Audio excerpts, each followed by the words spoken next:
Jasmine Washington sits frozen in tears in the Atlanta airport terminal, clutching her sensory headphones.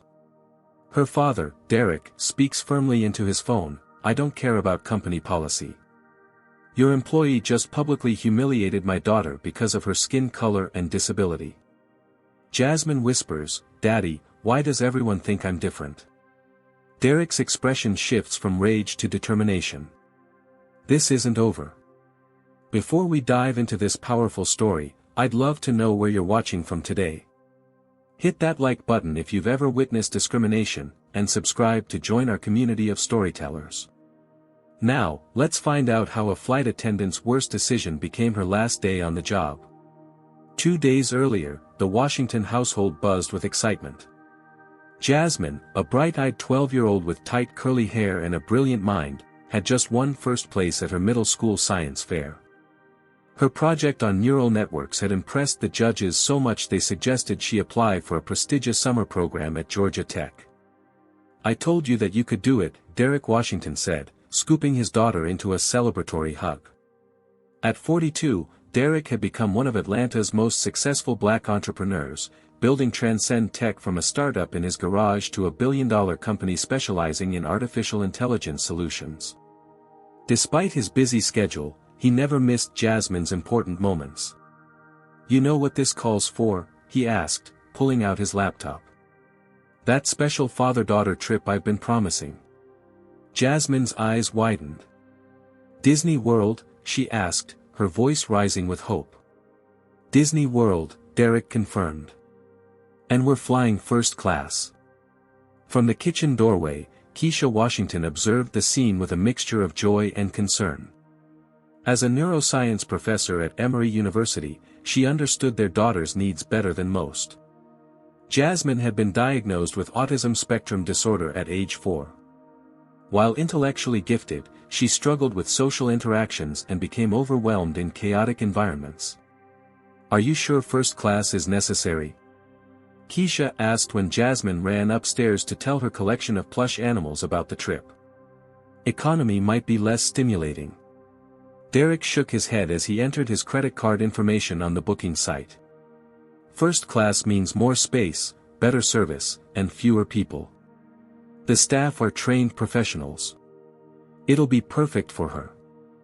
That night, as Derrick tucked Jasmine into bed, she asked questions about everything from airplane engines to Disney characters. Her enthusiasm was infectious, but Derrick noticed how she twisted her hair around her finger, a self-soothing behavior that appeared when she felt anxious. "What if the other passengers don't like me?" she asked suddenly, her voice small. "What's not to like?" Derrick responded, gently untangling her finger from her hair. "You're the smartest, kindest kid I know.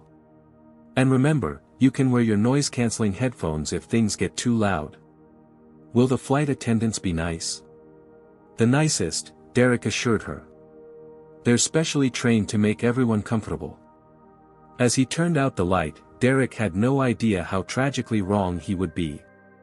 At school the next day, Jasmine faced the usual challenges. Her teacher, Mr. Reynolds, understood her needs and had implemented accommodations that helped her thrive academically. But social interactions remained difficult. During lunch, a group of girls moved away when Jasmine approached their table. She ate alone, focusing intensely on keeping different foods from touching on her plate. When Derrick picked her up that afternoon, Jasmine climbed into the car without her usual detailed account of the day's events. "Everything okay at school?" he asked. "Mackenzie said I talk weird," she replied, staring out the window. "And Jordan laughed when I told her I've never been on an airplane before." Derrick felt a familiar ache in his chest. Despite all his success and resources, he couldn't shield his daughter from every hurt. But he could give her experiences that built confidence. "Well, after tomorrow, you'll have been on the fanciest part of an airplane," he said. "First class has seats that turn into beds and special meals served on real plates." That evening, the Washington family went through their pre-travel preparation ritual.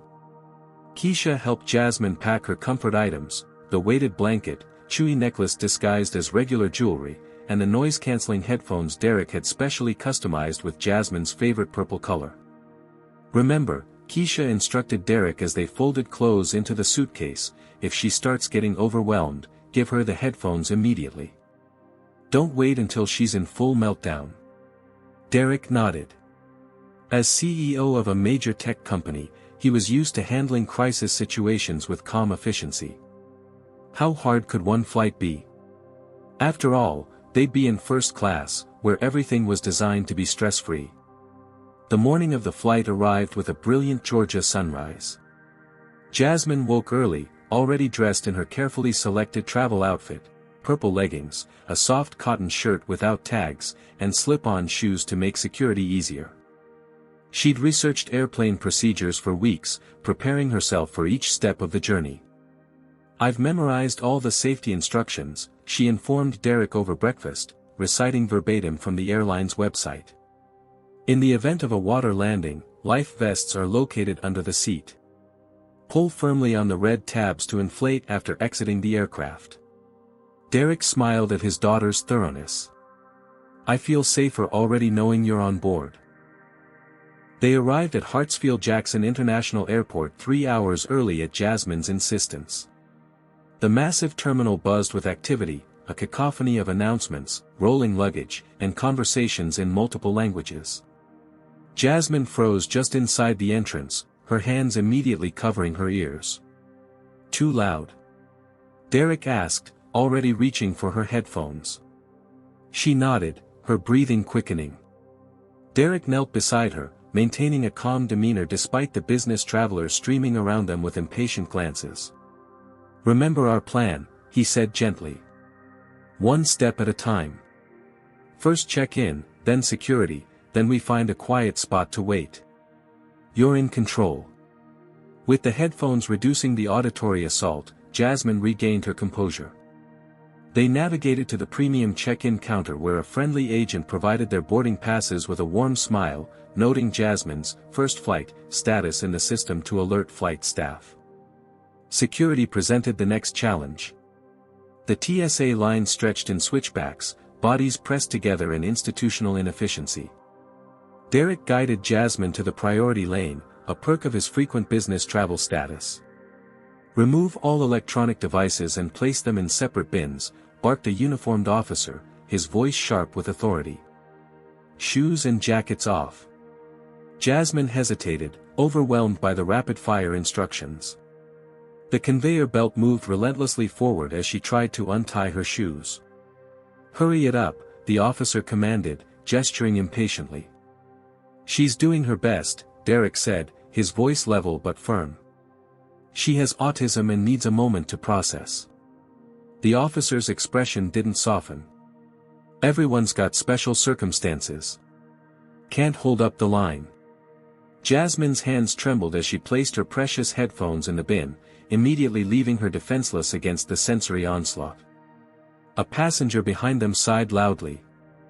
As they approached the body scanner, another officer gestured abruptly for Jasmine to step forward. She didn't move, frozen in place by the unfamiliar machine and the officer's stern expression. Arms up, the officer demanded, reaching for Jasmine's arm to position her. The unexpected touch triggered an immediate reaction. Jasmine flinched away, a small whimper escaping her lips. She doesn't like being touched without warning, Derrick explained quickly, stepping closer. Please, just give her a moment. The officer's hand moved to her radio, her expression hardening. Sir, step back. The situation teetered on the edge of escalation when an elderly white gentleman in line behind them spoke up. Excuse me, he said, his voice gentle but carrying authority. I believe the young lady might be more comfortable with a pat-down rather than the scanner. It's her right to request one. The officer hesitated, then nodded curtly. Fine. Female assist for pat-down. The elderly man gave Jasmine a kind smile. My grandson is on the spectrum too. These places can be overwhelming, can't they? The tension eased slightly as a female officer arrived and calmly explained each step before performing the pat-down. Derrick watched, heart racing, as Jasmine endured the process with rigid compliance. You did great, he assured her when they finally gathered their belongings. Jasmine immediately put her headphones back on, her shoulders relaxing slightly as the auditory buffer returned. The kind stranger nodded to them as he passed. "Enjoy Disney World," he said. "My grandson loves the Tomorrowland Transit Authority. Nice and peaceful." Derrick thanked him, making a mental note to research this apparently autism-friendly attraction. They found their gate with an hour to spare and located a relatively quiet corner where Jasmine could decompress. Derrick bought her favorite apple juice and a plain bagel, carefully cut into identical halves just as she preferred. "Remember, in first class, you'll have lots of space," he reassured her. "No one crowding you." When boarding was announced for first-class passengers, they gathered their belongings and approached the gate. It was there that Amber Sullivan first entered their story. The flight attendant stood at the boarding door, her blonde hair pulled into a tight bun, her makeup perfectly applied to enhance her blue eyes. She greeted the business travelers ahead of them with practiced warmth. "Good morning. Welcome aboard. Right this way." When Derrick and Jasmine stepped forward, the change was subtle but unmistakable. Amber's smile stiffened, her eyes flickering between Derrick's expensive but casual attire and Jasmine's purple headphones. "Boarding passes, please," she said, her tone noticeably cooler. Derrick presented them both. Amber studied the passes with unusual scrutiny, her perfectly manicured nail tapping against the first-class designation. "Is there a problem?" Derrick asked, already recognizing the familiar signs of what he privately called the verification dance, when people assumed he couldn't possibly belong in premium spaces. "No, not at all," Amber replied, though her expression suggested otherwise. She turned to a colleague standing nearby. "They're in 2A and 2B, she said, emphasizing the first-class row numbers as if they were anomalies. The colleague raised her eyebrows slightly before composing her face into professional neutrality. "Perhaps they're in the wrong line." "No, these are definitely first class," Amber responded, just loud enough for Derrick to hear. Derrick had encountered this behavior too many times to be surprised, but he felt Jasmine tense beside him. She might struggle with social cues, but even she could detect the subtle hostility. "Our boarding passes clearly show first class," Derrick stated firmly. "Is there an issue we need to address?" Amber's professional veneer snapped back into place. "No issue at all, sir. Please proceed down the jet bridge. Have a nice flight." Her smile never reached her eyes. As they walked toward the aircraft, Jasmine whispered, "She doesn't think we belong there, does she, Dad?" Derrick squeezed his daughter's hand.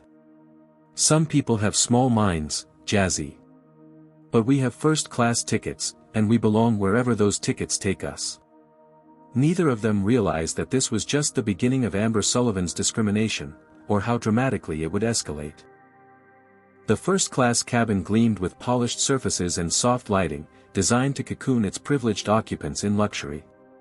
6 rows of spacious leather seats, already half filled with passengers typing on laptops or sipping pre-departure beverages. Amber appeared behind them in the narrow aisle. 2A and 2B are right here, she said, gesturing to their window and middle seats. Her tone carried the faintest hint of disbelief, as if she still questioned their presence. While Amber moved on to warmly welcome a white couple in tailored business attire, Derrick helped Jasmine settle in. He noticed how she immediately ran her fingers over the leather seat, exploring its texture. "What do you think?" he asked as she discovered the seat control panel. "It's not as big as the pictures online," she observed honestly, "but the leather feels nice." "Is it real leather?" "Genuine premium leather," confirmed a deep voice from across the aisle. A middle-aged white man in an expensive suit glanced over, his expression neutral. "Bradford Thompson. I fly this route every month." He extended his hand to Derrick. "Derrick Washington," he replied, shaking the offered hand. "And this is my daughter, Jasmine." Bradford's eyes lingered on Jasmine's headphones. "First time flying?" "Yes," Jasmine answered precisely. I've studied all the safety procedures and calculated that first class is statistically just as safe as economy in the event of an emergency, despite being located at the front of the aircraft. Bradford's eyebrows rose slightly. Is that so? He said, his tone suggesting he found the child's commentary unusual. He turned his attention back to his phone without further acknowledgement. The remaining first-class passengers boarded, several doing double takes at the sight of Jasmine. One woman in pearls and a St. John knit suit whispered something to her husband while glancing their way.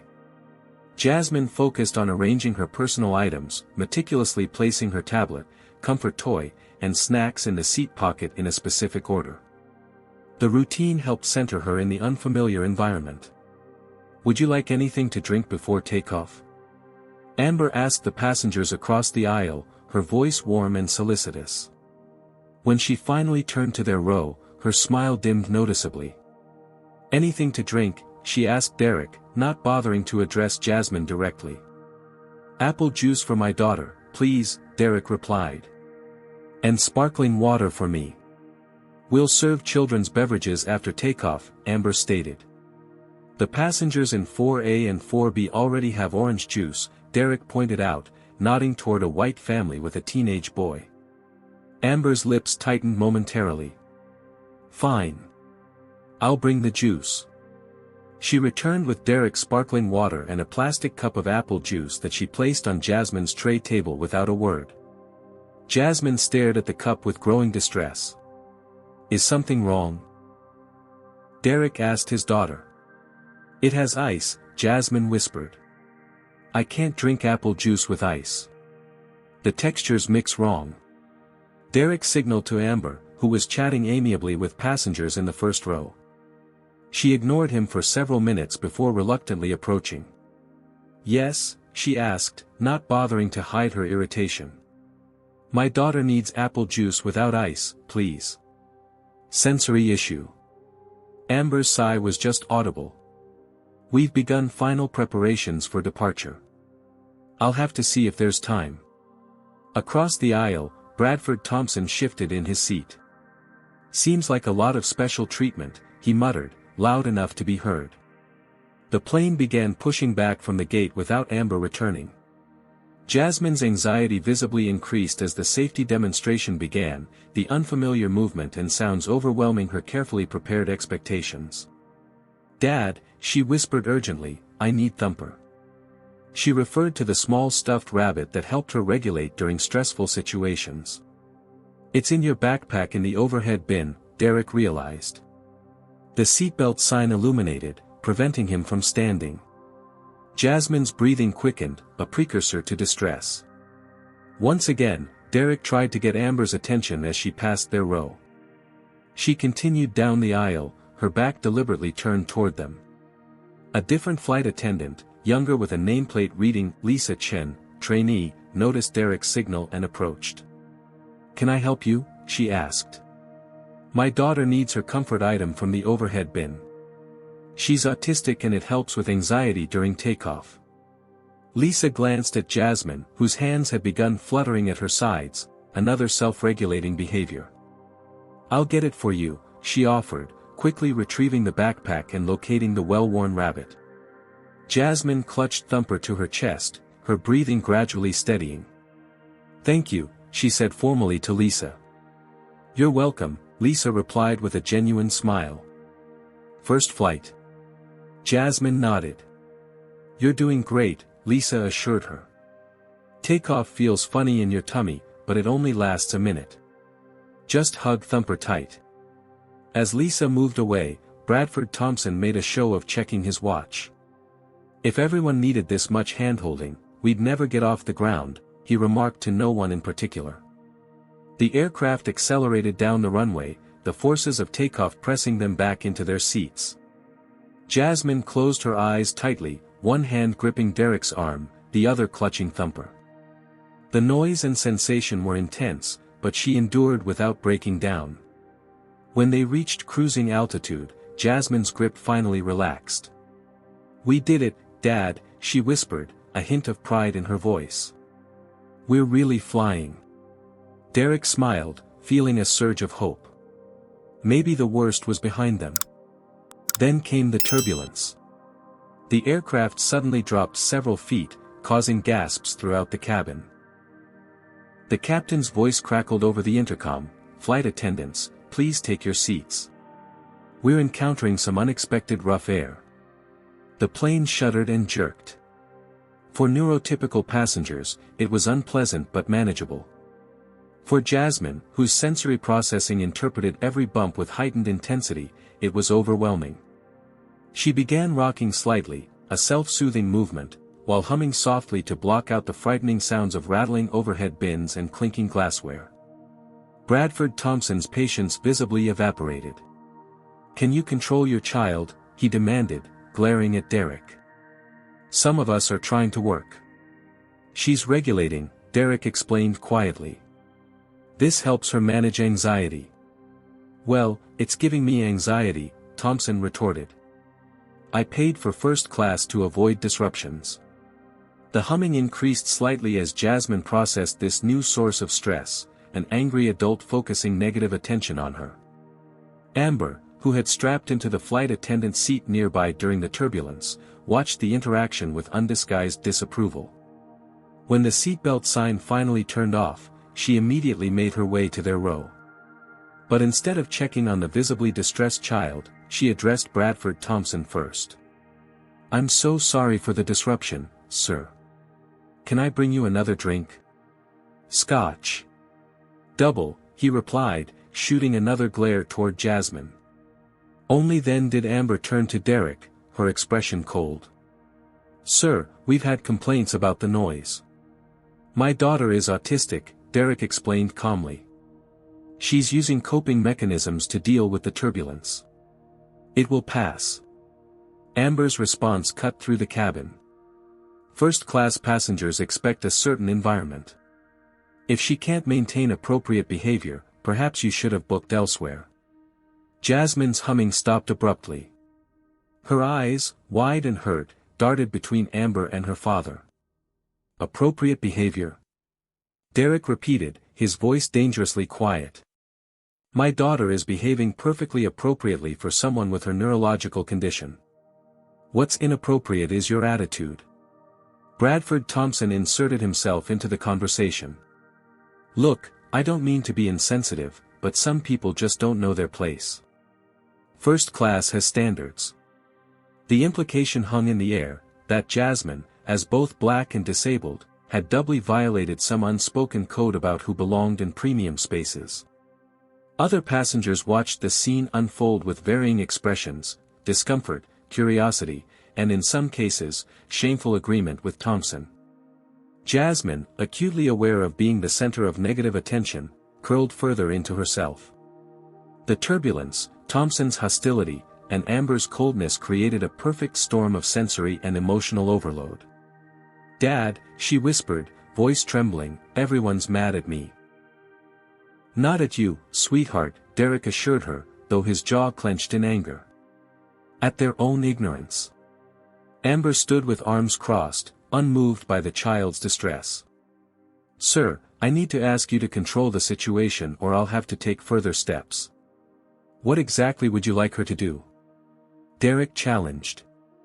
"Stop being autistic. Or stop being black in first class. Which seems to be the bigger problem here?" Amber's eyes narrowed. "That's completely inappropriate. This has nothing to do with." "It has everything to do with it," Derrick interrupted. "And I'd like to speak with the lead flight attendant now." "I am the lead on this flight," Amber stated with clear satisfaction. "And I'm telling you that if the disruptive behavior continues, we'll need to consider alternative seating arrangements." As she walked away, Jasmine's carefully constructed composure began crumbling.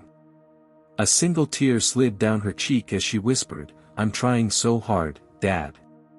I'm trying to be good." Derrick felt his heart breaking and his anger rising simultaneously.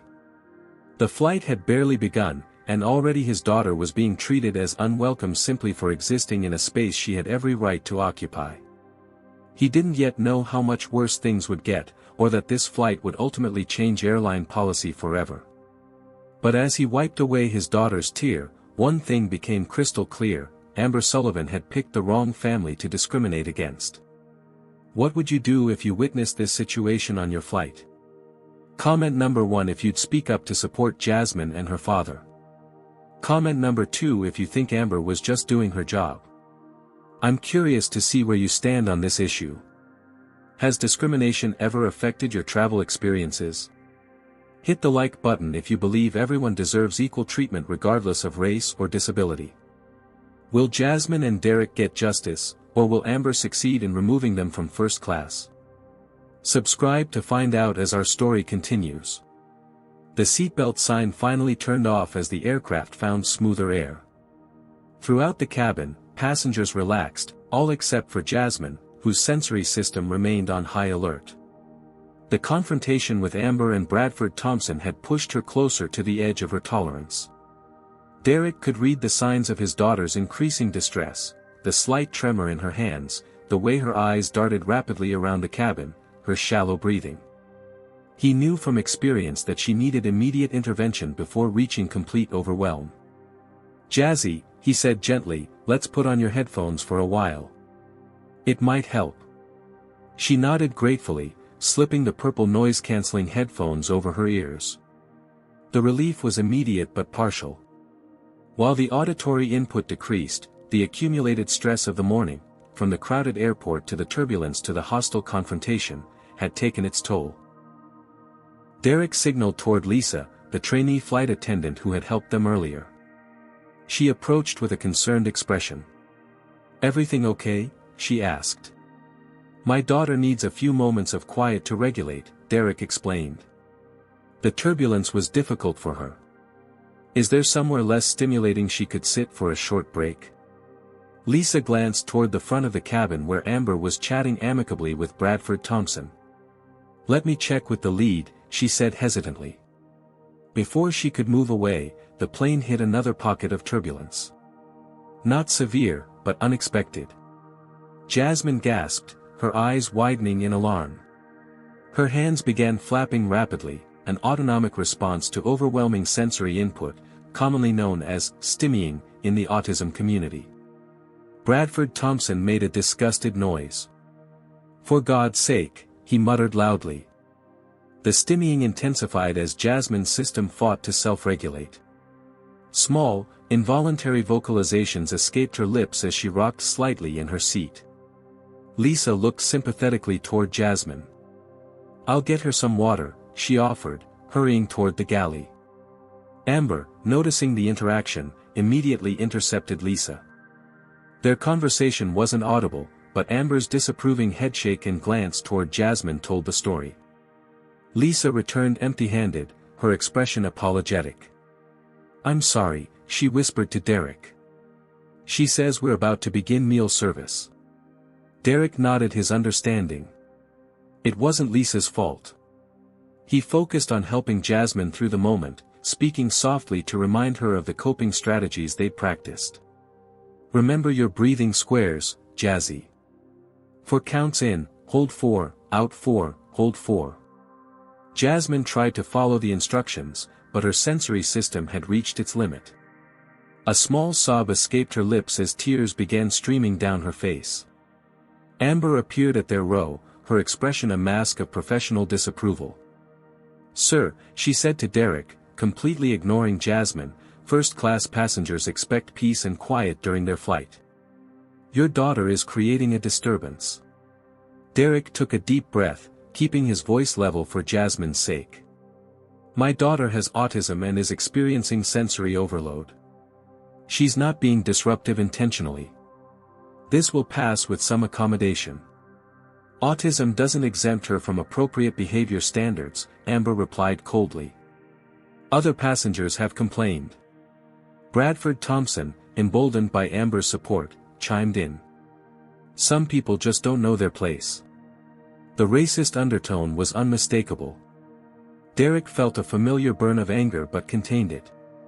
Jasmine needed his calm presence more than he needed to confront bigotry at this moment. "My daughter has sensory processing differences," he explained with forced patience. "Certain environments can become overwhelming. She's using coping mechanisms that help her regulate. They might look unusual to you, but they're completely normal for someone with her neurology. Amber's expression remained unchanged. If she can't behave appropriately, she doesn't belong in first class. The statement hung in the air, its discriminatory implications crystal clear. Several nearby passengers shifted uncomfortably in their seats. One elderly woman frowned at Amber's words. Jasmine, despite her headphones, caught enough of the exchange to understand she was being rejected. Her tears flowed faster as she curled further into herself, trying to become invisible. "I want to go home," she whispered to her father. "Everyone hates me here." Derrick put his arm around her shoulders. "No one who matters hates you, Jazzy. You have every right to be here." Amber hovered over them, unmoved by the child's obvious distress. "Sir, I need to be clear. If you cannot control your daughter's behavior, I'll have to ask you to move to economy where her issues might be less disruptive." "Issues?" Derrick repeated, his calm facade cracking. "My daughter has a recognized disability protected under the Air Carrier Access Act. Your treatment of her could be considered discriminatory." "I'm simply enforcing behavior standards," Amber insisted. "This has nothing to do with her condition." "It has everything to do with it," Derrick countered. "And I'd like to speak with the captain about this situation." "The captain is flying the aircraft," Amber stated flatly. "I'm in charge of the cabin. And I'm giving you an opportunity to move voluntarily before I'm forced to take further action." Jasmine's distress increased with each exchange.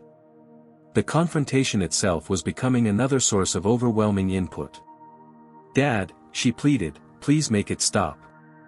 Derrick realized he needed to de-escalate for Jasmine's sake. "We're not moving," he told Amber firmly. "My daughter has done nothing wrong.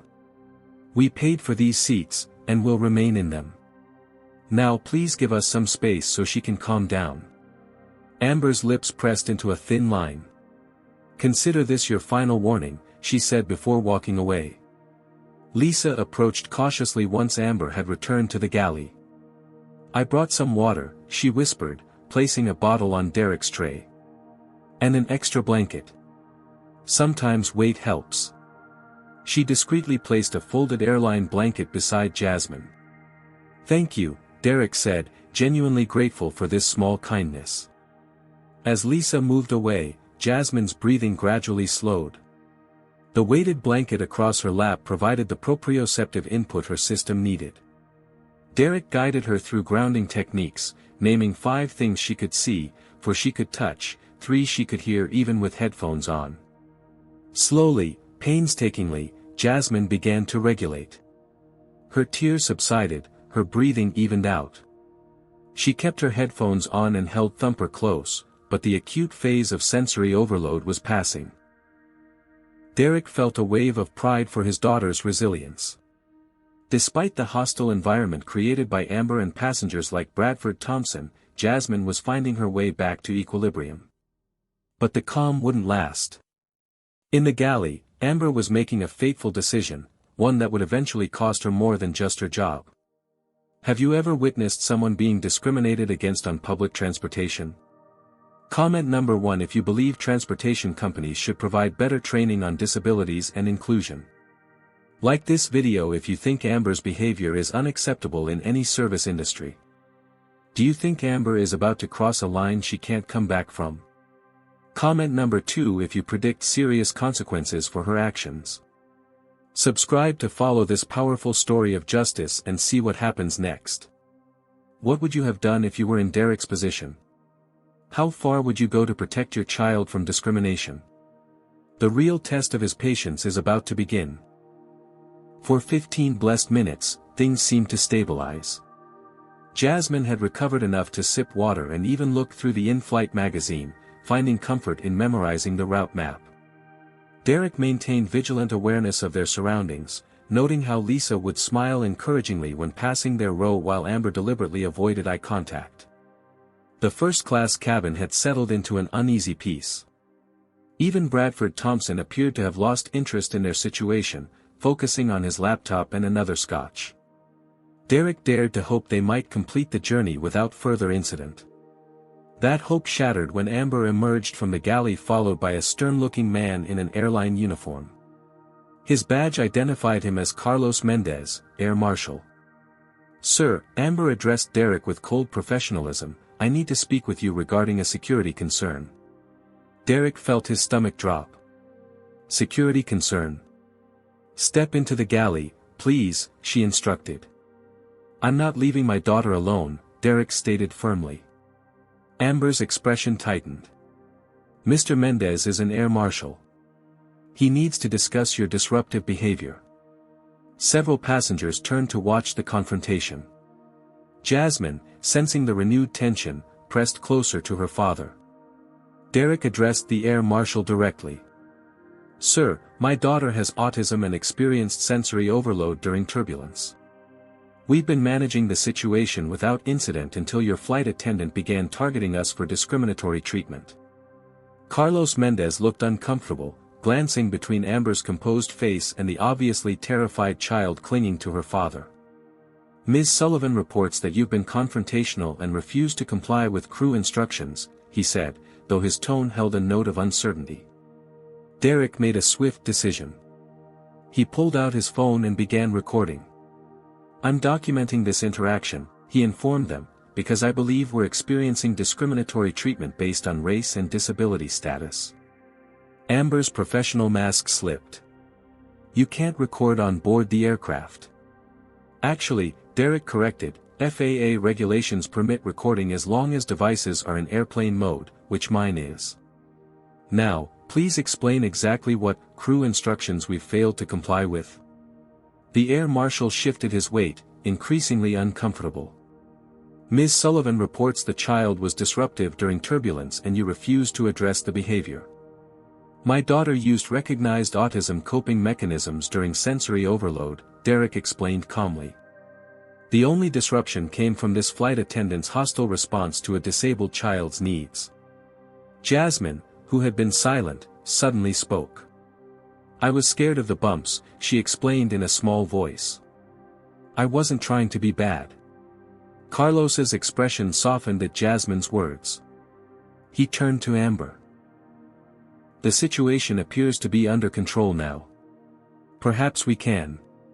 But Amber had committed too fully to back down. "The decision has been made," she interrupted. "For safety reasons, these passengers need to be reseated or removed." "Safety reasons?" Derrick challenged, still recording. "Please articulate the safety threat posed by my daughter." Bradford Thompson chose this moment to insert himself again. "The girl was making quite a scene earlier," he offered, clearly enjoying the drama. "Very disruptive to the first-class experience." "A scene?" Derrick repeated incredulously. "My daughter was having a medical episode." Other passengers began murmuring. Some looked uncomfortable with the escalating situation, while others seemed to side with Amber and Thompson.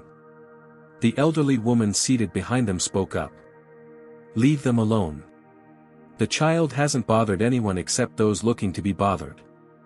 Amber ignored the comment, focusing on the air marshal.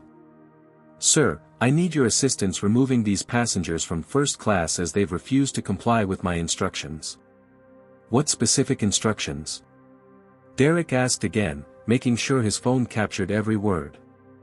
Amber's composure cracked further. "People like her don't belong in first class," she snapped. A collective gasp rippled through the cabin. The naked prejudice in her statement shocked even those who had been indifferent to the situation. Lisa, the trainee flight attendant, looked horrified. Derrick's voice remained steady as he continued recording. "I want to be very clear about what just happened. You stated that my black, autistic daughter doesn't belong in first class. Is that correct, Ms. Sullivan?" Realizing her error, Amber backpedaled. "I meant people who can't control their behavior don't belong in premium cabins. This has nothing to do with race. Yet you've ignored multiple white children being louder than my daughter has been at any point," Derrick observed, nodding toward a family several rows back where two blonde children were watching tablets without headphones. The only difference seems to be their skin color and her disability. The air marshal looked increasingly uncomfortable with his role in the situation.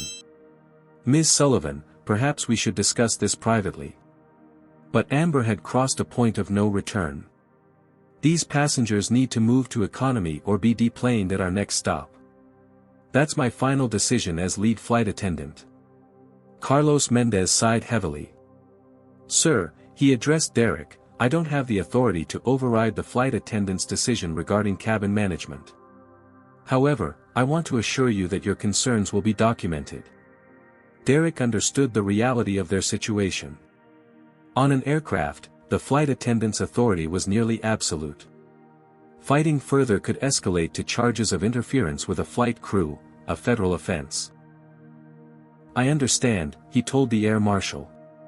"We'll comply under protest, and I'll be filing formal complaints with the airline, the FAA, and the Department of Transportation."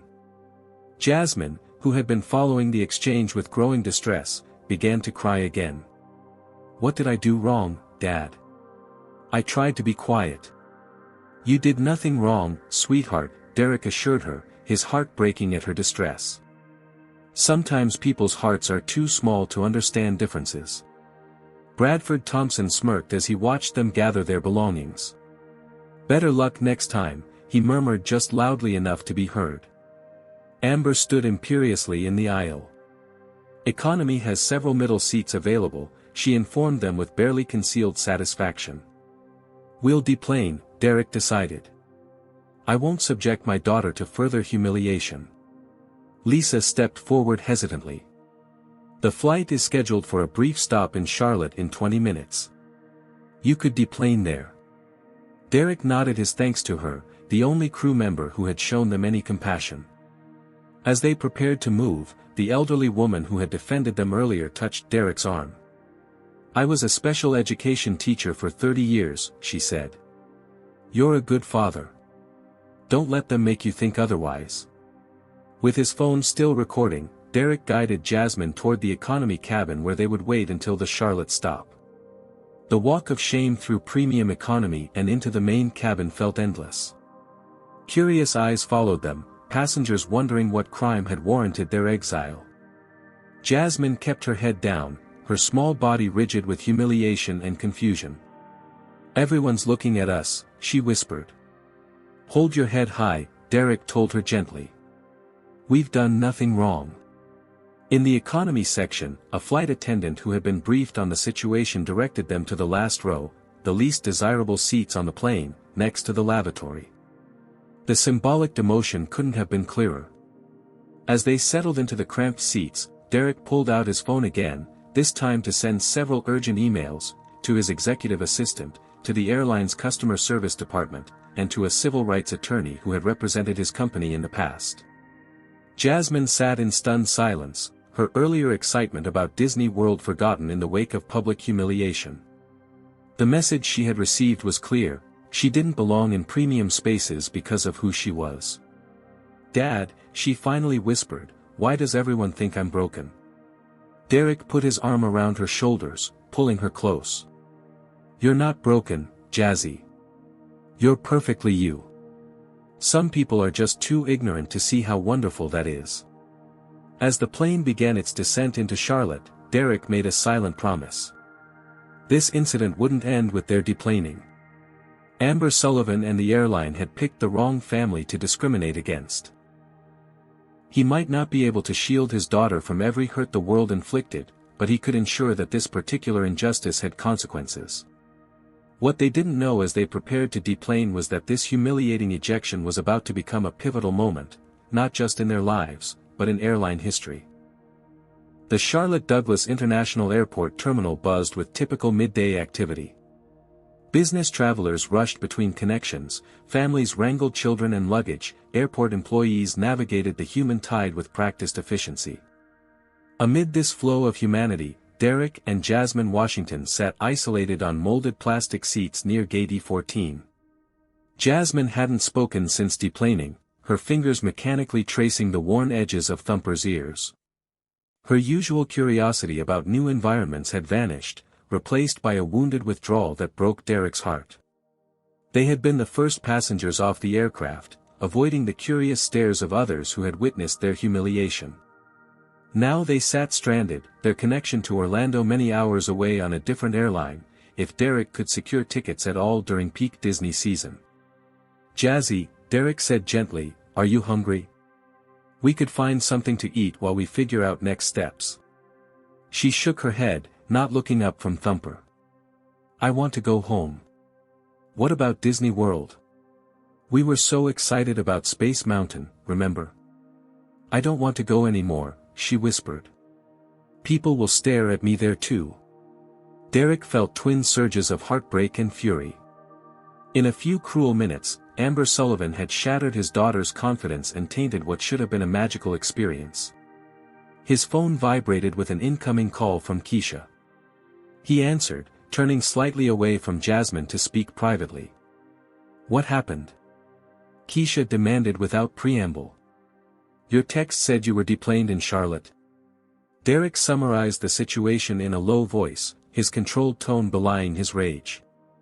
When he finished, Keisha was silent for several seconds.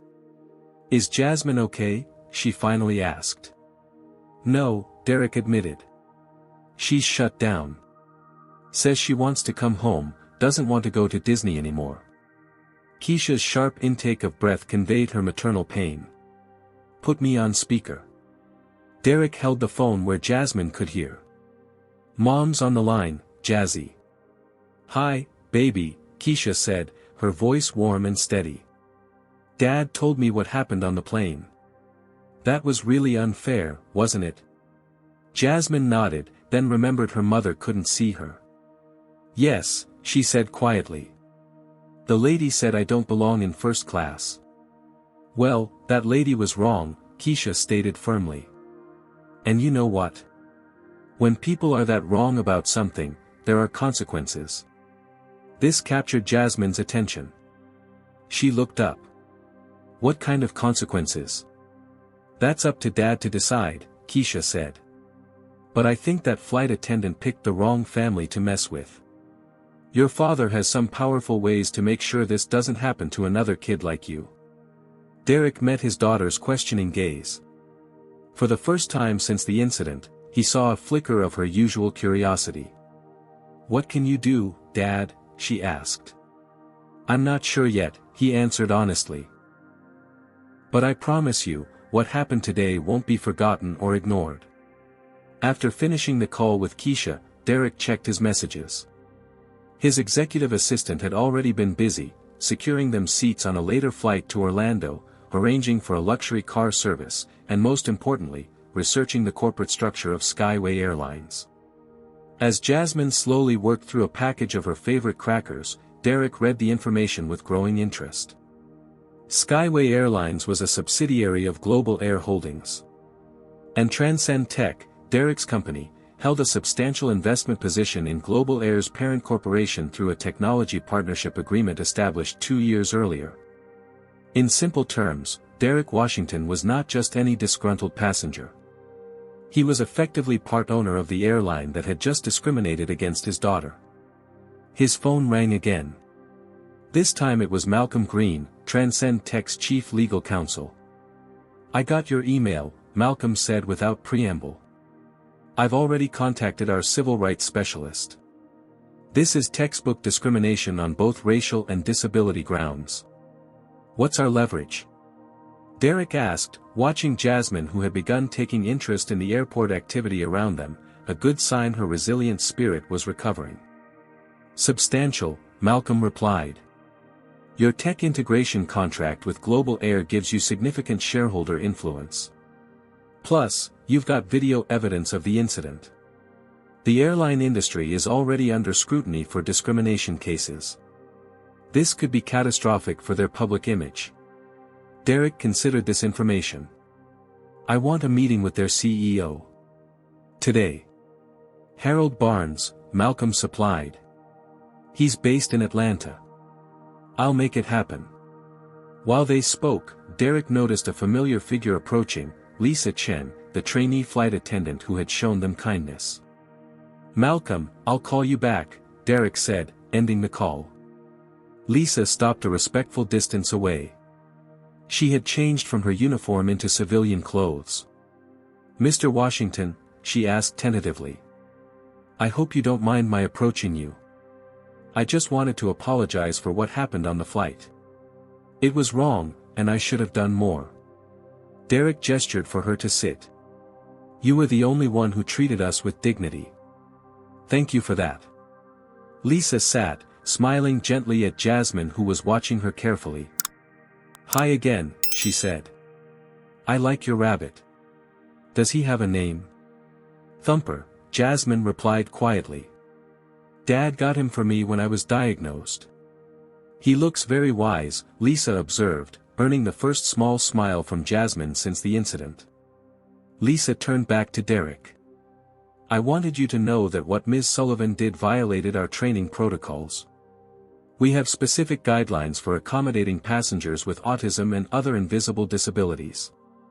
She hesitated, then continued. "This wasn't her first incident. There's a pattern." Derrick's eyebrows rose. "You're risking your job by telling me this." Lisa straightened her shoulders. "Some things are more important than a job. What I witnessed today was wrong. And..." She glanced at Jasmine, "I have a brother with autism. I know how hurtful this kind of treatment can be. Do you have contact information for the airline's HR department?" Derrick asked. Lisa did better than that. She provided the name and direct line for Skyway's Vice President of Customer Experience, along with the details of previous complaints against Amber Sullivan that had been quietly resolved without disciplinary action. "She has connections in management," Lisa explained. "That's how she's avoided consequences so far." After Lisa left, Derrick's phone buzzed with a message from Malcolm.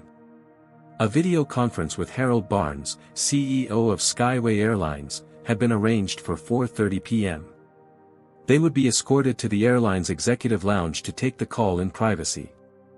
While Jasmine rested, Derrick made additional calls, to his investment team, to the Department of Transportation's Office of Aviation Consumer Protection, and finally to Shannon Rivera, a prominent disability rights attorney whose child also had autism.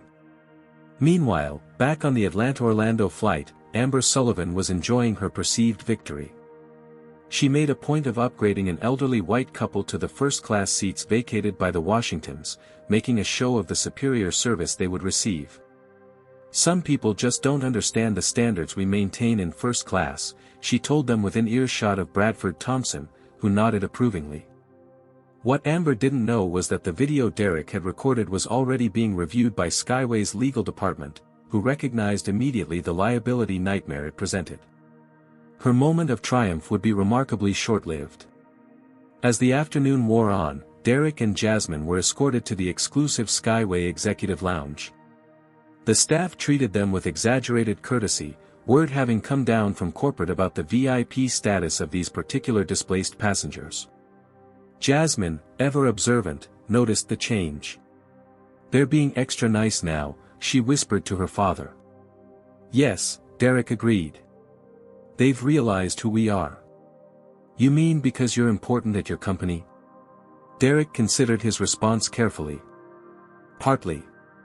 But more importantly, they've realized that treating people differently because of how they look or how their brains work is wrong. And sometimes it takes consequences for adults to learn lessons that kids already understand." Jasmine processed this, her analytical mind working through the implications. "Are you going to get the mean lady fired?" "I'm going to make sure she faces appropriate consequences for her actions," Derrick answered honestly. "And more importantly, I'm going to make sure this airline changes how they treat people like you." Jasmine nodded, satisfied with this response. Her natural resilience was asserting itself as the shock of the incident faded. She even accepted a hot chocolate from the lounge attendant, a small but significant sign of her recovering equilibrium. At precisely 4:30 p.m., they were shown to a private conference room where a large screen displayed the waiting face of Harold Barnes, CEO of Skyway Airlines. His expression was a careful mask of professional concern. "Mr. Washington," he began, "I want to personally apologize for your experience today. It falls far short of our service standards." Derrick let the corporate platitude hang in the air for a moment before responding. "Mr. Barnes, what happened today wasn't a service failure. It was discrimination. Plain and simple." Barnes shifted uncomfortably. "I assure you we take these allegations very seriously." "They're not allegations," Derrick interrupted, holding up his phone. "I have video evidence of your lead flight attendant stating that my daughter doesn't belong in first class. Would you like me to play it for you?" Barnes paled slightly. "That won't be necessary. I've seen the video." Ms. Sullivan's comments were completely unacceptable.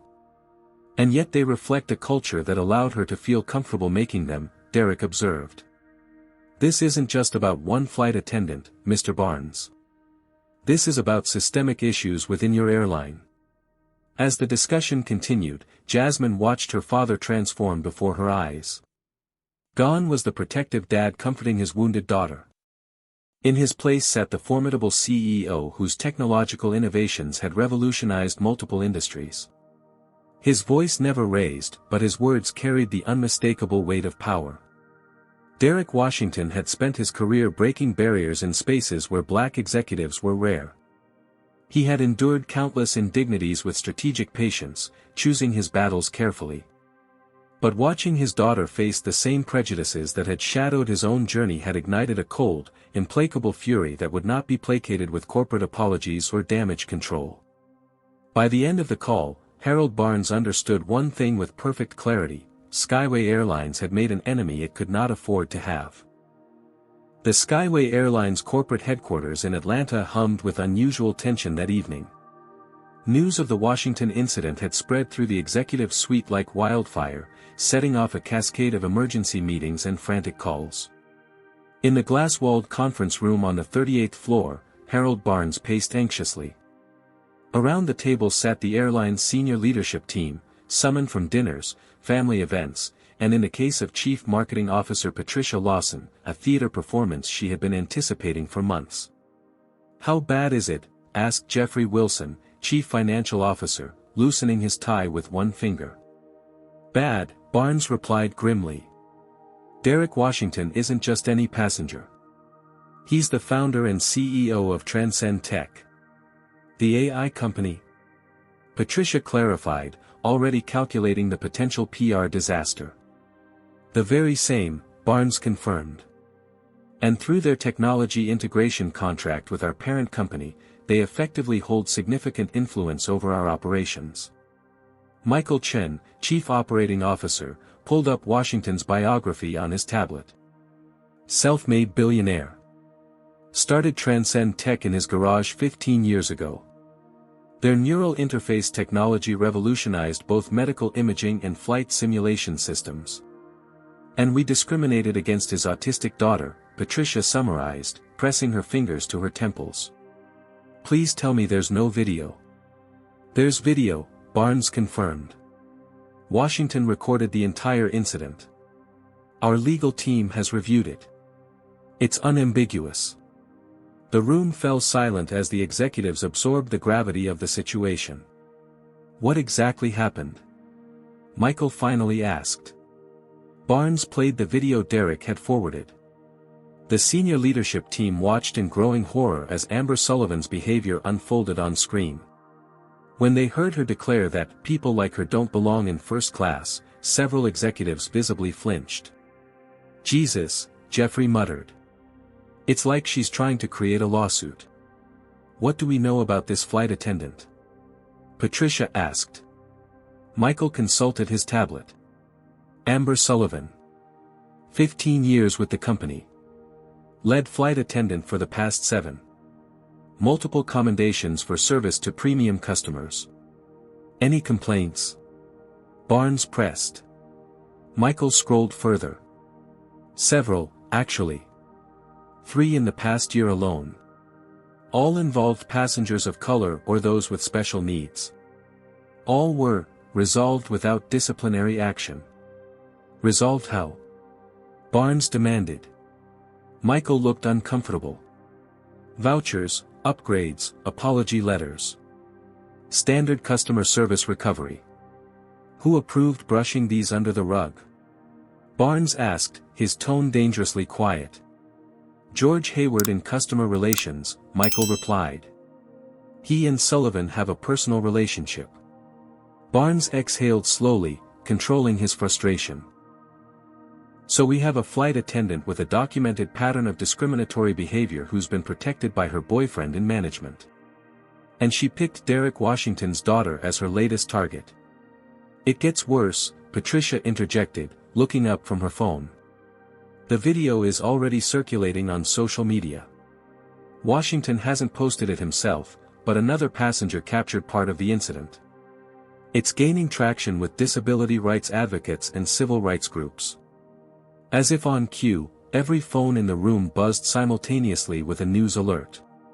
Patricia read it aloud, tech billionaire's autistic daughter ejected from first class, discrimination or disruption. Call Amber Sullivan in now, Barnes ordered. And George Hayward too. While a human resources representative made those calls, the team worked to develop a crisis management strategy. Patricia drafted a public statement condemning discrimination and affirming the airline's commitment to inclusivity. Legal prepared separation paperwork. The damage control machine kicked into high gear. 40 minutes later, Amber Sullivan arrived at headquarters, still in her uniform, her expression defiant rather than contrite. George Hayward accompanied her, his face pale with the realization that his career was likely over. In a separate conference room, Lisa Chen was also present, having been flown back from Charlotte on the company's orders. Unlike Sullivan, she sat with quiet dignity, prepared to tell the truth regardless of personal consequences. Ms. Sullivan, Barnes began once she was seated across from the executive team, we've reviewed the video evidence of today's incident involving Jasmine Washington and her father. Would you care to explain your actions? Amber straightened her posture, showing no signs of remorse. The child was disruptive during the flight. I acted to preserve the first-class experience for other premium passengers. By telling her she didn't belong there. Patricia asked incredulously. My words were taken out of context, Amber insisted. I was referring to disruptive behavior not belonging in first class, not the child herself. Barnes slid a tablet across the table. Then how do you explain these previous complaints? All filed by passengers of color or with disabilities. All describing similar behavior from you. Amber's composure faltered slightly. Those passengers were also disruptive. I treat everyone equally. Ms. Chen disagrees, Michael noted. She witnessed today's events and reports that white children in first class were being considerably louder than Jasmine Washington without receiving any comment from you. Lisa is a trainee, Amber dismissed. She lacks the experience to properly assess cabin situations. Barnes leaned forward. Ms. Sullivan, let me be very direct. The passenger you discriminated against today was not just any child. She was the daughter of Derrick Washington, CEO of Transcend Tech and effectively one of our largest investors. For the first time, genuine alarm showed on Amber's face. I had no way of knowing that.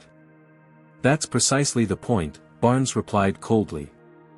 You shouldn't treat anyone that way, regardless of who they are or who their parents might be. As the questioning continued, Amber's defenses gradually crumbled. The evidence against her was overwhelming, and her attempts to justify her actions only dug her deeper into trouble. Meanwhile, in the Charlotte Executive Lounge, Derrick and Jasmine prepared to board their rescheduled flight to Orlando. This time, they had been upgraded to the airline's most premium cabin with personal apologies from the station manager. But the special treatment did little to erase the damage done. Dad, Jasmine asked as they gathered their belongings, what will happen to the mean lady? Derrick considered how to answer truthfully without burdening his daughter with adult complexities. She'll face consequences for her actions, Jazzy. And more importantly, the airline will have to make changes so this doesn't happen to other kids like you. Will they fire her? Jasmine persisted, her need for justice straightforward and uncomplicated. "I think that's very likely," Derrick acknowledged. "But I'm more interested in changing the system that let her behave that way in the first place." Back in Atlanta, the decision had indeed already been made. Amber Sullivan's employment was terminated effective immediately. George Hayward was suspended pending further investigation into his role in suppressing previous complaints. But Harold Barnes understood that firing one flight attendant wouldn't be enough. Derrick Washington had made specific demands during their video conference. 1. A comprehensive audit of all discrimination complaints within the airline over the past 5 years. 2. Mandatory training for all customer-facing staff on disability accommodation and racial sensitivity. 3. Creation of a passenger advocacy office with direct reporting to the CEO. 4. Financial contribution to autism acceptance organizations. 5. And finally, a personal apology to Jasmine from the company leadership. These weren't requests. They were requirements if Skyway wanted to maintain its technology partnership with Transcend Tech, a partnership worth hundreds of millions of dollars. "How quickly can we implement these changes?" Barnes asked his team. "The training program will take at least 3 months to develop properly," Patricia estimated. "The audit could be completed within 6 weeks if we bring in an external firm." "We don't have 6 weeks, Barnes stated flatly. "Washington is presenting his demands to the board tomorrow morning. I need to show immediate action." As the executives scrambled to develop an implementation timeline, Skyway's stock price began a subtle but noticeable decline in after-hours trading. The market had caught wind of the brewing scandal, and investors were growing nervous. By midnight, the crisis had expanded beyond the airline itself. Global Air Holdings, Skyway's parent company, had entered the fray, its leadership equally alarmed by the situation. The technology integration that Transcend Tech provided was crucial not just to Skyway but to the entire holding company's fleet management systems. Messages and calls flew between corporate offices in Atlanta, New York, and London. Board members were briefed on the situation. Legal teams prepared for potential fallout. Through it all, the video evidence remained irrefutable. Amber Sullivan's discriminatory words, captured clearly on Derrick's phone, had set in motion a corporate earthquake whose tremors were only beginning to be felt. As Wednesday dawned, Derrick and Jasmine arrived at their Disney resort, determined to salvage some joy from their planned vacation. But even as Jasmine began to recover her excitement about the Magic Kingdom, Derrick's phone buzzed constantly with updates from his team. The board meeting was set for 10 a.m. By noon, Skyway Airlines would either commit to meaningful change or face the consequences of having chosen the wrong family to discriminate against. The Skyway Airlines boardroom radiated tension as executives and directors assembled for the emergency meeting. Sunlight streamed through floor-to-ceiling windows, illuminating the tense faces around the polished mahogany table. Harold Barnes sat at the head, flanked by his senior leadership team. The board members, primarily white men in their 50s and 60s, occupied the remaining seats, some in person, others joining via video conference. At precisely 10 a.m., the double doors opened. Derrick Washington entered, impeccably dressed in a tailored suit that quietly announced his status. Behind him followed Jasmine, wearing a purple dress with her headphones around her neck like an accessory rather than a necessity. The sight of the 12-year-old girl in this bastion of corporate power caused a momentary silence. Completing their party was Shannon Rivera, the renowned disability rights attorney who had flown in specifically for this meeting. Her presence sent a clear message: this wasn't just a discussion, it was a negotiation with legal teeth. "Mr. Washington, Ms. Rivera," Harold Barnes greeted them, rising from his chair. "Thank you for joining us." His gaze shifted to Jasmine with visible discomfort. "And thank you for coming too, young lady." Derrick's expression remained professionally neutral. "My daughter is the wrong party in this situation. She deserves to witness justice firsthand." Jasmine surveyed the room with the characteristic direct gaze of many autistic individuals. She noted details the adults might miss, the nervous tapping of pens, the uncomfortable shifting in expensive chairs, the way several board members couldn't quite meet her eyes. As they took their seats, Barnes attempted to begin with corporate pleasantries. Before we discuss yesterday's unfortunate incident. Let's not minimize what happened, Derrick interrupted calmly. This wasn't an unfortunate incident. It was discrimination, captured on video, perpetrated by your employee against my daughter because of her race and disability. The directness of his statement created palpable discomfort. Good, Derrick thought. Discomfort often preceded growth. Barnes cleared his throat. You're right. And we've taken immediate action. Amber Sullivan's employment has been terminated, effective yesterday evening. That's a start, Shannon Rivera acknowledged, but it addresses the symptom, not the disease. We've also suspended George Hayward, who we discovered had been burying previous complaints against Ms. Sullivan, Barnes continued. We're conducting a thorough investigation into that misconduct. Derrick nodded. I understand from Lisa Chen that there were at least 3 prior complaints involving passengers of color or with disabilities. How many others were suppressed? The question hung in the air uncomfortably. Patricia Lawson, the CMO, stepped in. We're conducting a comprehensive review of all complaint records. Preliminary findings suggest there may be a pattern involving not just Ms. Sullivan but several other crew members as well. Suggesting a systemic issue, Shannon noted, making it a statement rather than a question. Which is why we're prepared to implement the changes Mr. Washington proposed, Barnes assured them. A complete audit, enhanced training programs, passenger advocacy office, all of it. Derrick's expression didn't change. Implementation timelines. Michael Chen, the COO, consulted his tablet. Training programs will begin rolling out within 4 weeks. The audit will be conducted by an independent firm starting immediately. The Passenger Advocacy Office could be operational within 3 months. Too slow, Derrick stated flatly. Training begins next week. The audit report is delivered within 30 days. The Advocacy Office is operational within 6 weeks. Several board members exchanged glances at the aggressive timeline.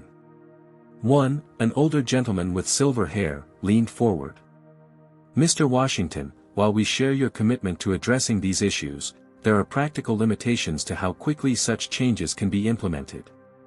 Derrick's gaze shifted to the man. And you are?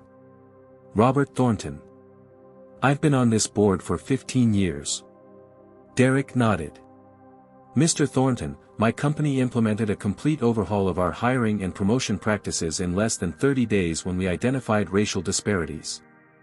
It's remarkable how quickly practical limitations disappear when an issue becomes a priority. Thornton flushed slightly but said nothing further. Shannon Rivera opened her briefcase, removing several documents. We've taken the liberty of drafting a proposed consent agreement outlining the changes required and the implementation timeline. You'll note that while it includes significant corporate commitments, it also provides Skyway with a path to demonstrate good faith and avoid potential litigation. The legal implications weren't lost on anyone in the room. A discrimination lawsuit backed by Derrick Washington's resources could drag on for years, generating continuous negative publicity and costing millions in legal fees even if the airline eventually prevailed.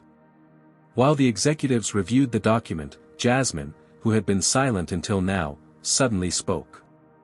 Excuse me, she said, her voice surprisingly steady. Every head turned toward her. May I say something? Derrick looked at his daughter with a mixture of surprise and pride. Of course, Jazzy.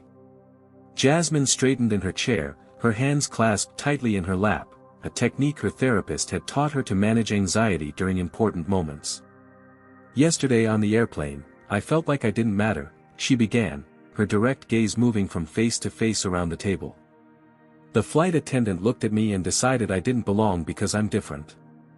Because my brain works differently and because my skin is a different color. The room fell completely silent. Even the usual subtle sounds of shifting papers and tapping keyboards ceased. My dad always tells me that being different isn't bad, it's just different. But yesterday, it felt bad. It felt like being different made me wrong.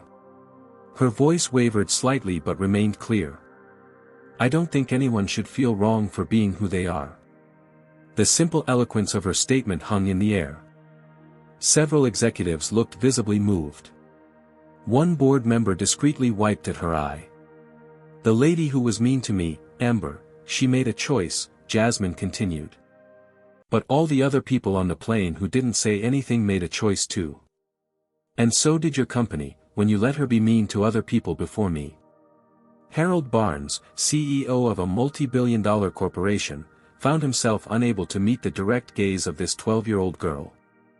I think you need to help everyone in your company learn to make better choices, Jasmine concluded.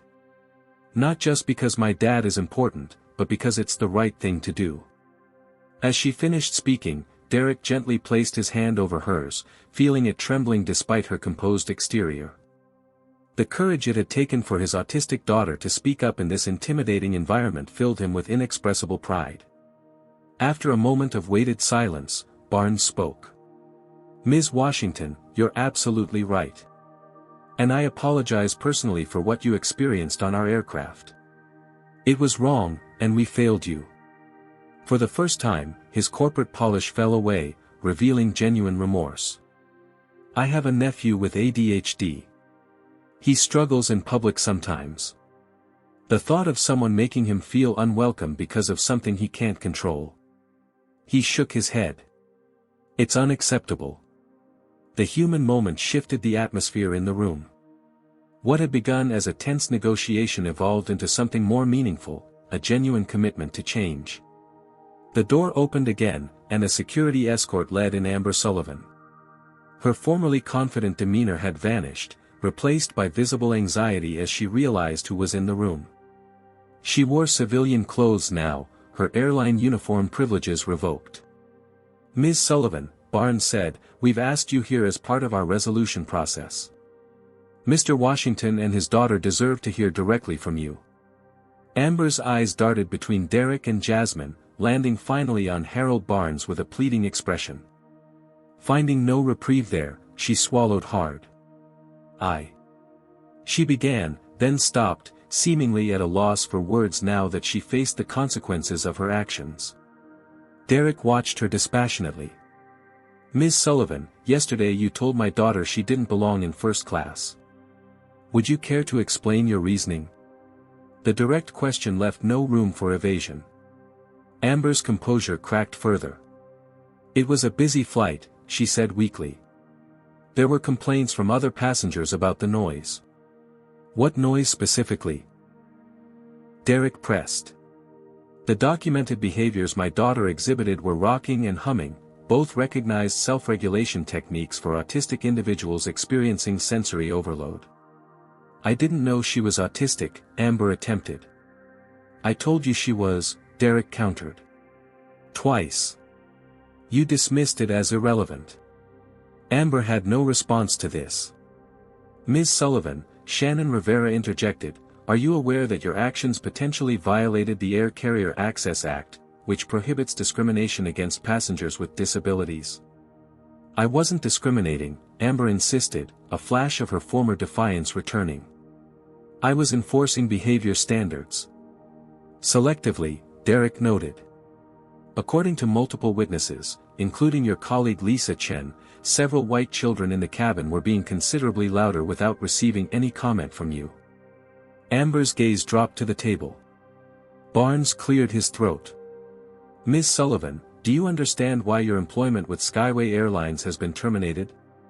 She nodded silently. I need a verbal answer for the record, Barnes insisted. Yes, she said quietly. And do you understand that your actions have potentially exposed this company to significant legal liability? Another whispered yes. Barnes continued, Ms. Sullivan, this meeting is being recorded as part of our resolution process. I'm going to ask you directly, did you treat Jasmine Washington differently because of her race, her disability, or both? Amber looked up, suddenly realizing the full gravity of her situation. Her airline career was over, a civil rights lawsuit loomed, and she was face to face with the very child she had humiliated, a child whose father wielded more influence than she had imagined possible.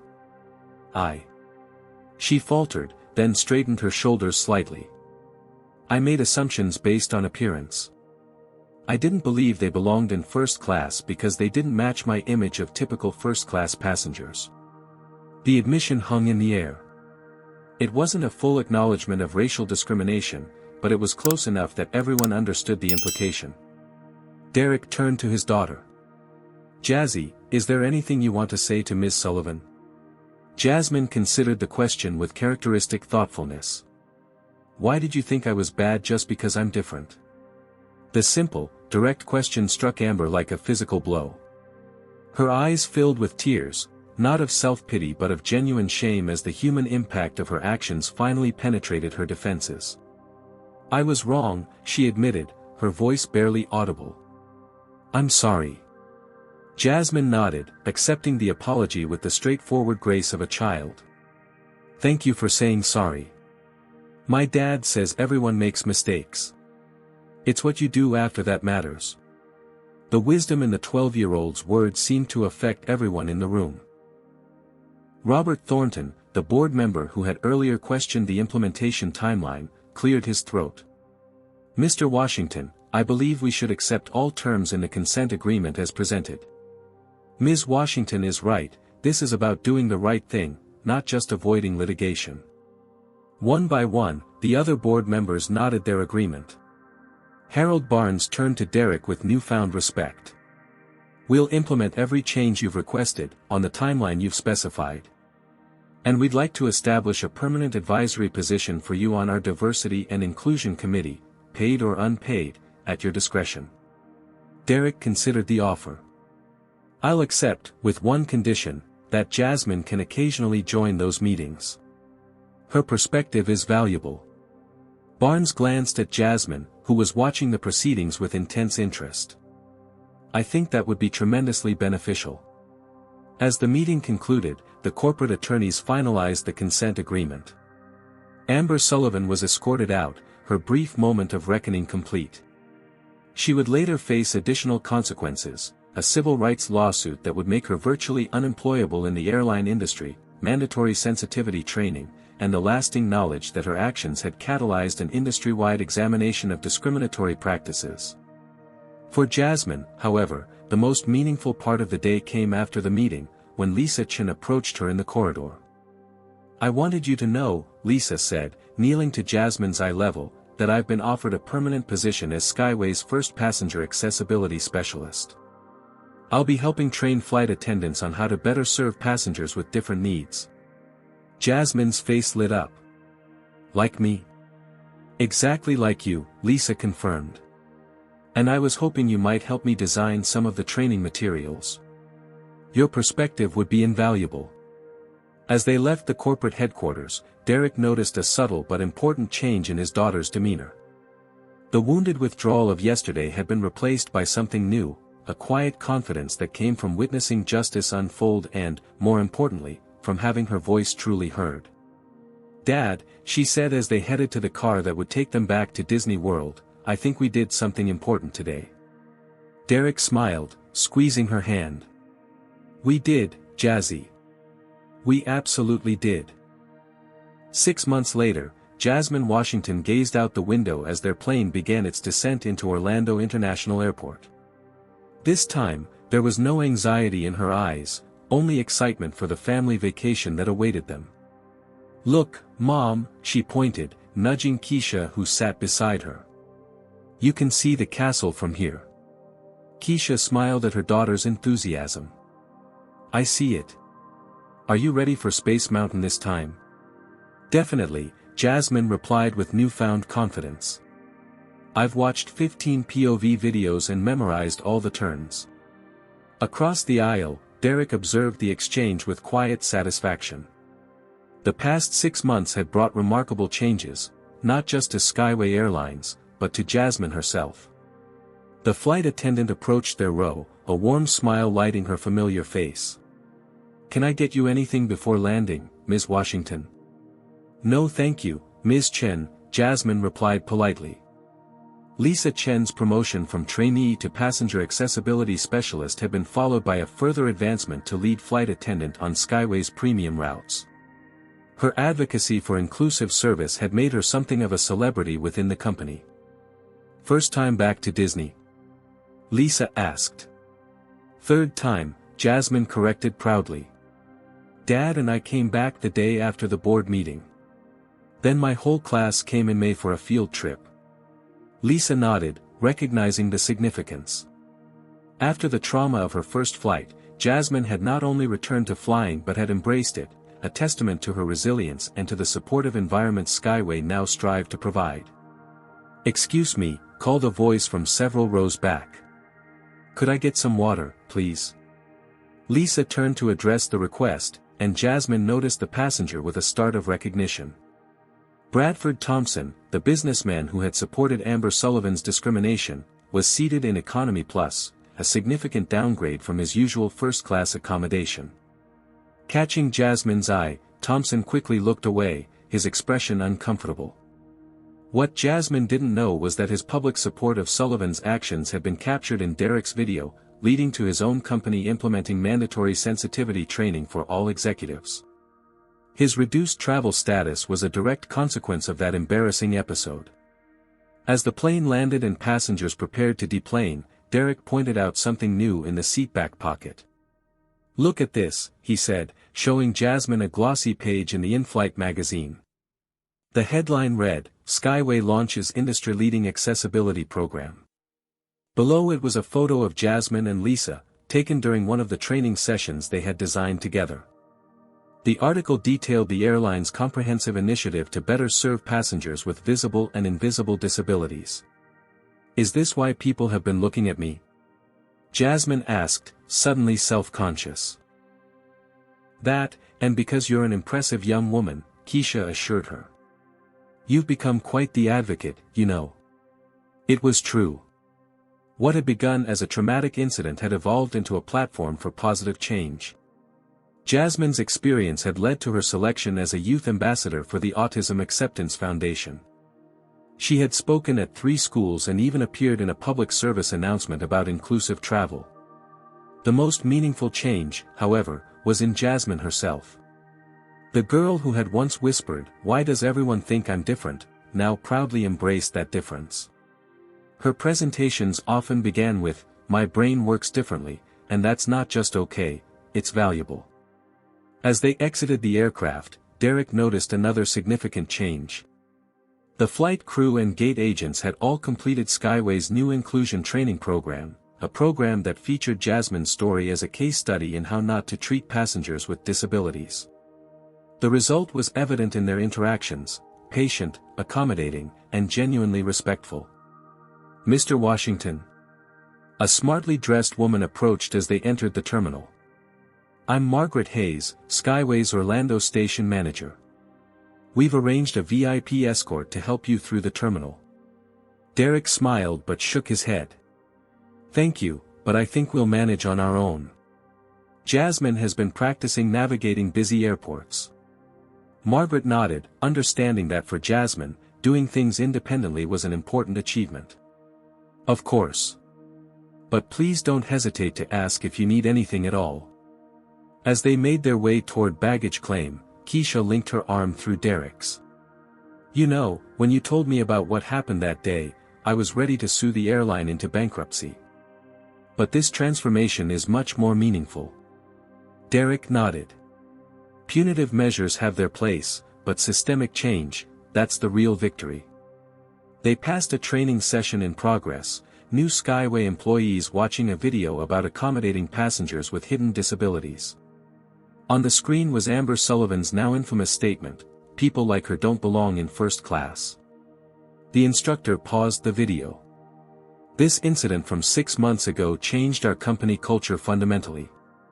Today, we're going to learn how to ensure every passenger feels they belong, regardless of race, ability, or any other factor." Jasmine paused, watching the training with interest. "Dad," she said thoughtfully, "whatever happened to that flight attendant?" "Amber?" Derrick considered how to answer. The truth was complicated. Amber Sullivan had been named in a civil rights lawsuit, settled out of court with a non-disclosure agreement, and essentially blacklisted from the airline industry. Her brief moment of fame in alt-right circles as a supposed victim of cancel culture had faded quickly when the full video of her actions went viral. She faced appropriate consequences, he said finally. And hopefully, she learned from them. Jasmine seemed satisfied with this response. Do you think she's sorry? Really sorry, I mean. I don't know, sweetheart. Some people can change when confronted with their own prejudice. Others can't or won't. But what matters is that her actions led to positive change for many others. As they collected their luggage and headed toward the rental car center, they passed a familiar face, Bradford Thompson, struggling alone with his overstuffed carry-on. No premium assistance, no priority service. Just another economy passenger navigating the challenges of modern travel. He noticed them and quickly averted his gaze, hurrying in another direction. Jasmine watched him go. He doesn't look very happy, she observed. Actions have consequences, Keisha noted. Even for privileged businessmen who think they can treat others poorly without repercussion. Outside the terminal, the Florida sunshine greeted them warmly. Their driver held a sign with "Washington Family" printed in bold letters. Ready for some magic? Derrick asked his daughter. Jasmine's smile was radiant. Definitely ready. As they settled into the luxury SUV that would take them to their resort, Jasmine gazed out at the palm trees lining the highway. After a few minutes of thoughtful silence, she turned to her father. Dad? Yes, Jazzy. Remember when you said what happened on that first flight wouldn't be forgotten or ignored? Derrick nodded, recalling their conversation in the Charlotte airport terminal. You kept your promise, she said. And we didn't just change one flight. We changed how people see kids like me. Derrick felt his throat tighten with emotion. That's right, Jazzy. And you were the catalyst. Your courage made it possible. As they drove toward Disney World, where Jasmine would finally experience Space Mountain without the shadow of discrimination hanging over her, Derrick reflected on the journey they'd taken. What had begun as a traumatic incident of racial and disability discrimination had transformed into a powerful story of advocacy, corporate accountability, and personal growth. For Skyway Airlines, it had been an expensive but necessary lesson in inclusive service. For Amber Sullivan, a harsh consequence for years of unchecked bias. For Bradford Thompson and others like him, a reminder that silent complicity carried its own price. But for Jasmine Washington, it had been something far more valuable, a formative experience that taught her that her voice mattered, that justice was possible, and that being different wasn't a liability but a strength. As they pulled up to the Grand Floridian Resort, Jasmine's excitement bubbled over. I can see the castle from here too, she exclaimed, bouncing slightly in her seat. First stop? Keisha asked, though she already knew the answer. Space Mountain. Jasmine replied without hesitation. Derrick smiled, watching his daughter's confident enthusiasm. The traumatic flight that had started their journey was now just a story, an important one, but no longer a wound. In its place was a stronger, more self-assured Jasmine, ready to embrace both the adventures and challenges ahead. And for a father who had moved mountains to protect his daughter, there could be no greater victory. What would you do if you witnessed discrimination during your travels? How can we all be better allies to those facing unfair treatment? I'd love to hear your thoughts in the comments. If this story resonated with you, please hit the like button and subscribe for more powerful stories of justice and transformation. Share this video with someone who needs a reminder that one voice can truly make a difference. Together, we can create a world where everyone belongs, no matter their differences. Thank you for joining me on this journey. Until next time, remember, sometimes the most important changes start with standing up for what's right, even when it's difficult. This story reminds us that discrimination often thrives in environments where it goes unchallenged. When Amber Sullivan felt emboldened to mistreat Jasmine, it wasn't just her individual prejudice at work, it was a system that had repeatedly allowed such behavior to continue without consequences. True change requires more than punishing individual actors, it demands examining and transforming the structures that enable discrimination. Derrick understood this when he pushed for comprehensive training programs and policy changes rather than simply seeking Amber's termination.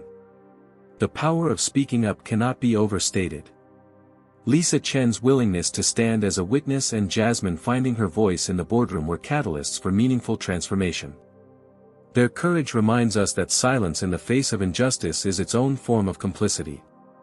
Perhaps most importantly, this story teaches us that our differences aren't weaknesses to be hidden but strengths to be embraced. Jasmine's unique perspective ultimately helped create a more inclusive environment for countless future passengers. Her journey from victim to advocate shows how even painful experiences can become platforms for positive change when met with resilience and determination.